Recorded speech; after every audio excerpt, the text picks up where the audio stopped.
nosotros no aceptaremos la exclusión de nuestro pueblo de ese derecho.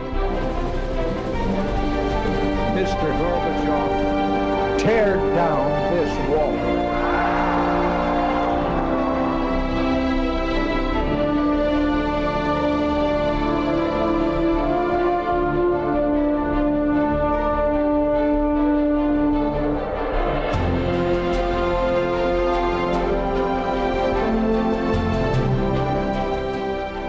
Buenas noches, señoras, caballeros.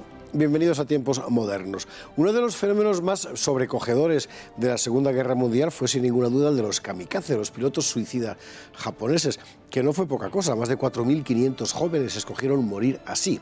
¿Por qué? ¿Qué les movía? ¿Y realmente fue un arma efectiva contra el poderío norteamericano? Hoy hablaremos de kamikazes. El frente del Pacífico en la Segunda Guerra Mundial asistió a un fenómeno insólito, el de los pilotos suicidas japoneses, los kamikaze, que se lanzaban con sus aviones cargados con bombas de 250 kilos para tratar de estrellarse contra los barcos norteamericanos. Kamikaze quiere decir viento divino y evoca los vientos que en el siglo VIII alejaron del Japón a la flota invasora mongola. En la mística del sintoísmo, el piloto que se lanzaba contra el enemigo era un instrumento en manos de la divinidad. Con su sacrificio, pensaban los japoneses, se ganaría un lugar en el altar eterno de los héroes y su memoria sería por siempre venerada. ¿A quién se le ocurrió la idea de los pilotos suicidas? Al parecer, la iniciativa surgió de forma espontánea entre los propios aviadores japoneses. A principios de 1944, ante la superioridad material norteamericana, fue haciéndose cada vez más frecuente que algún piloto optara por morir matando. Pero la práctica no tuvo marchamo oficial hasta después de las grandes derrotas en las Islas Marianas. El vicealmirante Onishi, consciente de la inferioridad material japonesa, decidió construir un grupo especial de asalto por impacto. El contexto, la defensa del archipiélago de las Filipinas. Onishi lo explicaba así: lo que cuenta para un jefe es poder encontrar una muerte útil y honrosa para sus soldados. Las acciones de sacrificio no son otra cosa que un infinito acto de amor hacia nuestro país. Era el 17 de octubre de 1944. Los oficiales de la escuadrilla 201 fueron los primeros, su jefe, el capitán Seki. Todos los kamikazes fueron siempre voluntarios. Hasta 4.615 jóvenes japoneses se inmolaron en aquellos ataques suicidas. Los kamikazes provocaron un enorme impacto en los norteamericanos. Aquella táctica desesperada permitía obtener un resultado que jamás se habría logrado con procedimientos convencionales. Pronto aparecerían también kamikazes en escenarios terrestres. Casi 3.000 aviones japoneses ejecutaron ataques kamikazes hasta el final de la guerra. Su éxito fue limitado, menos de un 20% de acierto, pero fue suficiente para causar bajas muy elevadas. Hundieron un total de 49 barcos de guerra estadounidenses, entre ellos 3 portaaviones y 14 destructores, y otros 373 buques norteamericanos quedaron seriamente dañados, entre ellos 31 portaaviones. Las bajas estadounidenses a manos de kamikazes se elevan a unos 7.000 muertos y más de 10.000 heridos. Cuando acabó la guerra, los norteamericanos intentaron investigar el fenómeno. No lo entendieron. El jefe de los kamikaze, Onishi, capturado vivo, se hizo el harakiri en prisión. Onishi se hizo el harakiri en prisión, pero nadie le cortó la cabeza, de tal forma que estuvo agonizando 16 horas. Fernando Paz, buenas noches. Muy buenas noches, así fue.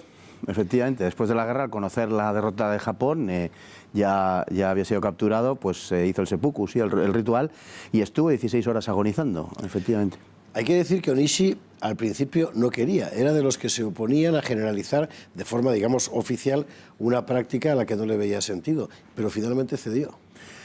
Sí, efectivamente, como bien se ha dicho, todo comenzó de una forma un poco espontánea. No fue el único ejército en el que eso apareció. Tenemos algunos casos también en el ejército soviético durante la Segunda Guerra Mundial y en el ejército alemán también muy al final de la guerra, en abril del 45, algunas unidades de la Luftwaffe que se arrojaban contra los bombarderos norteamericanos.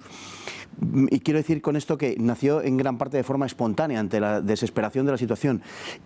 Pero ciertamente en el caso japonés, Onishi al principio se negó a ello, ¿no? Con argumentos muy parecidos a los que empleaba Hitler para negarse a que hubiera unidades suicidas alemanas, a que a los soldados siempre hay que darles una oportunidad, por pequeña que sea, para salvar la vida. Y Onishi era contrario a esto. ¿Por qué se decidió finalmente a hacer una unidad de este tipo?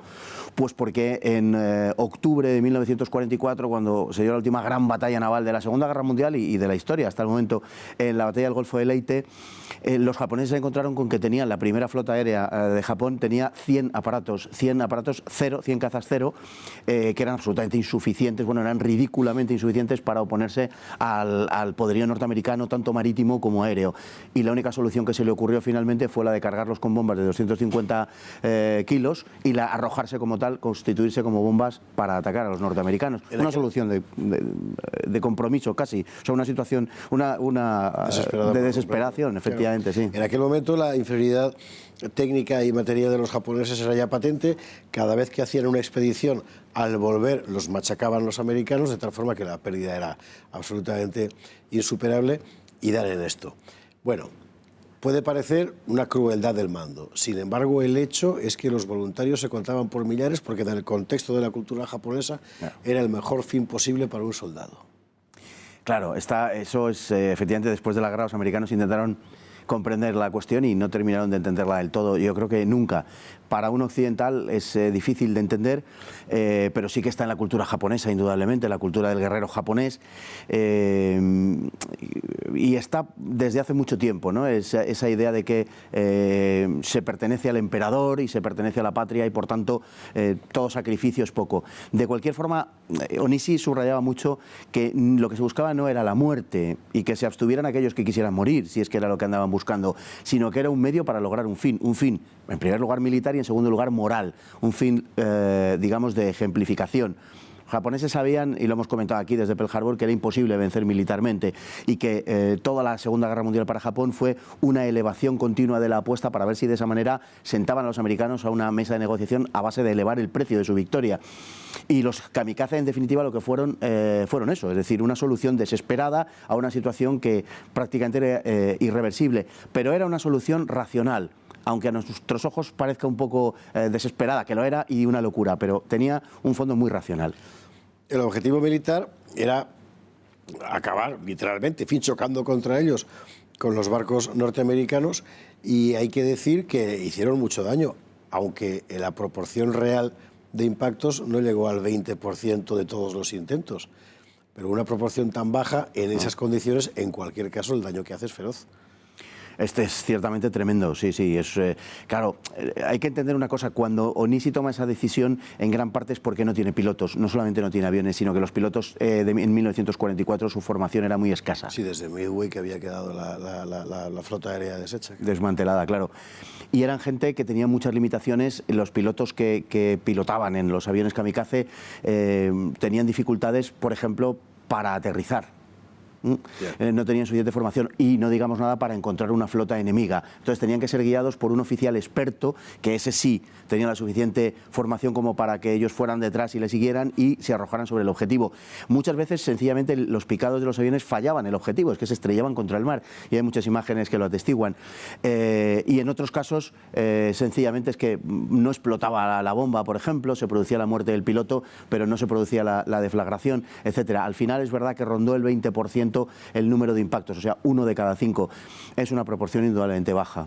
Y sin embargo, a los norteamericanos les impactó mucho, sobre todo desde el punto de vista psicológico. Los relatos que hay de marinos norteamericanos que cuentan cómo vieron lo que estaba pasando, no daban crédito. Claro, desde su mentalidad no daban crédito. Evidentemente, claro, les aterrorizaba.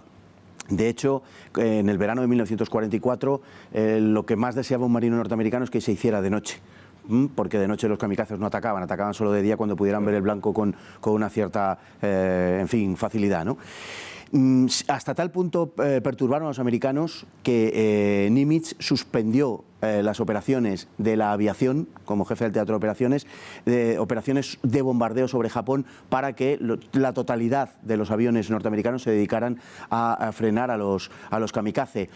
hundieron aproximadamente medio centenar de buques, pero tocaron y gravemente en muchos casos hasta casi 400 buques de guerra norteamericanos. El daño que se hizo fue grande y sobre todo a la moral. Es muy difícil, pasó un poco como las V1 y V2 en el caso alemán contra Gran Bretaña. Es muy difícil cuando ya vas, no es que vayas ganando, es que ya tienes la victoria al alcance y de repente te suben el precio en términos de vidas humanas. Es muy difícil de aceptar y eso es lo que le pasó a los norteamericanos. En Okinawa, la última batalla, la última gran batalla, la más grande pero además la última, la flota norteamericana estuvo a punto de retirarse de las aguas de Okinawa y dejar a la infantería norteamericana acabar con la batalla, pero sin su apoyo, porque los kamikaze verdaderamente los habían aterrorizado y habían causado un gran número de bajas. El contexto en el que nace, el contexto estratégico, del que nace el cuerpo especial de asalto por impacto, creo que recordar que lo llamaba Onishi, es lo que llamaba la operación Shock, que era la protección de Filipinas a ultranza, pero se perdió. Se perdió Filipinas y aquello fue ya el final definitivo de la Armada Imperial, pero aún así iban a pasar muchos meses hasta el final de la guerra, muchos kamikaze hasta el final de la guerra y 2 bombas atómicas. Es decir, por más que los japoneses intentaron subir la apuesta, los americanos la subieron aún más. Sí. Sí, es a partir del otoño de 1943, la batalla de Tarawa, en Betio, cuando la resistencia japonesa se hace sencillamente casi infranqueable y les cuesta a los americanos un gran precio en términos de vidas humanas. A partir de ahí, 3 meses antes de Leyte, en Saipan, ya los civiles, incluso japoneses y los soldados japoneses, se inmolan, se arrojan por los acantilados para no ser cogidos presos por los demonios blancos y cada vez los japoneses llevan más lejos ese tipo de prácticas. Eso desemboca en los kamikazes. Pero esa subida, efectivamente, como bien apuntas, de la apuesta, lo que lleva a los americanos también es a convencerles de que el precio por tomar Japón va a ser absolutamente imposible de pagar para los propios norteamericanos, que estiman en un rango de entre 100.000 y 1 millón de vidas norteamericanas lo que podría haber costado tomar Japón. Sin duda ninguna, influyó de forma perversa contra los japoneses a la hora de que los americanos se decidieran a tirar las bombas atómicas, al margen de que las bombas atómicas también tuvieron una finalidad política con respecto a la Unión Soviética y demás, pero en términos puramente militares, sin duda ninguna, fue un elemento importante también a la hora, digamos, de tomar esa decisión. Has mencionado el caso de los soldados japoneses que se suicidaban ante la llegada de los demonios blancos, y es importante subrayarlo porque hubo kamikazes en la Fuerza Aérea Naval, hubo kamikazes en la Fuerza Aérea Terrestre y hubo además kamikazes en los soldados que estaban, por ejemplo, en Iwo Jima defendiendo líneas que se hacían estallar con granadas cuando llegaban los americanos. Y era la misma mentalidad. Efectivamente, la misma mentalidad. Se dio en Iwo Jima, se dio en Okinawa. Iwo Jima no pertenece al territorio metropolitano japonés, sí Okinawa, pero digamos que era la isla del último cinturón, estaba entre el último cinturón de defensa y el propio territorio metropolitano japonés. Y aquello desencadenó una oleada de lo que, bueno, los americanos, y creo que se puede llamar así, denominaron fanatismo. También, además de la vertiente racional que tiene en cuanto a elevar ese precio por la victoria, también hay que decir que los soldados japoneses estaban, vamos a decir, muy mal informados por su propio mando y por sus medios de comunicación, por llamarlos de alguna manera. Les iban diciendo, incluso a entrado 1945, que iban ganando la guerra. Y eso también contribuyó mucho a esa resistencia. Claro.